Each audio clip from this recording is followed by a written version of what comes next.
According to lead investigator Shyam Sunder of the National Institute for Standards and Technology, NIST, World Trade Center 7 collapsed at free-fall acceleration for more than 100 feet of its fall. What does the speed of the collapse reveal to us? Essentially, in less than 7 seconds, Tower 7 came down upon itself. It's just like taking your car keys out and just dropping them.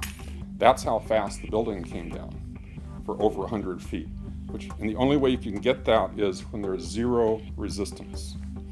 And so what we're looking at is a building just coming straight down, falling right through itself with zero resistance. Buildings don't have zero resistance, which is why you feel comfortable walking into a building.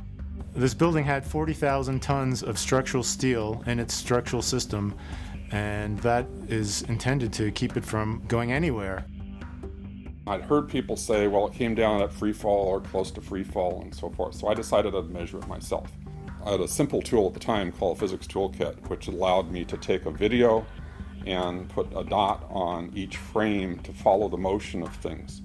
And I realized that it's actually coming down at free fall, pretty much dead on the acceleration of gravity. Well, NIST, in their final draft, was saying that the building came down with 40% longer than free fall time. How can such a publicly visible, easily measurable quantity be set aside? A free fall time would be an object that has no structural components below it. There was a structural resistance that was provided in this particular case. He was making our case for us.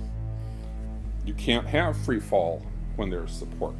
And in the final report, they modified it, and they actually admitted there was a period of free fall involved.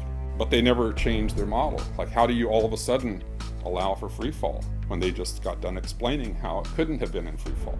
NIST is telling us that the building below it ceased to exist for the first few seconds of the collapse of the building. Well, things in physics just don't cease to exist and cease to resist the forces that are on them. The building didn't disappear so the building can fall for 100 feet at free fall speed. That's impossible.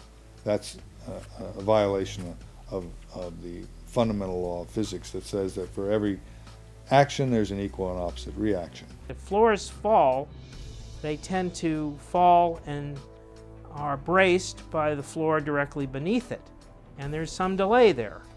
Because of redundancy, because of all the other columns in the building that were not affected. Even if a floor were to collapse, it still wouldn't be able to collapse all of the connections simultaneously at the rate that it did without secondary explosions.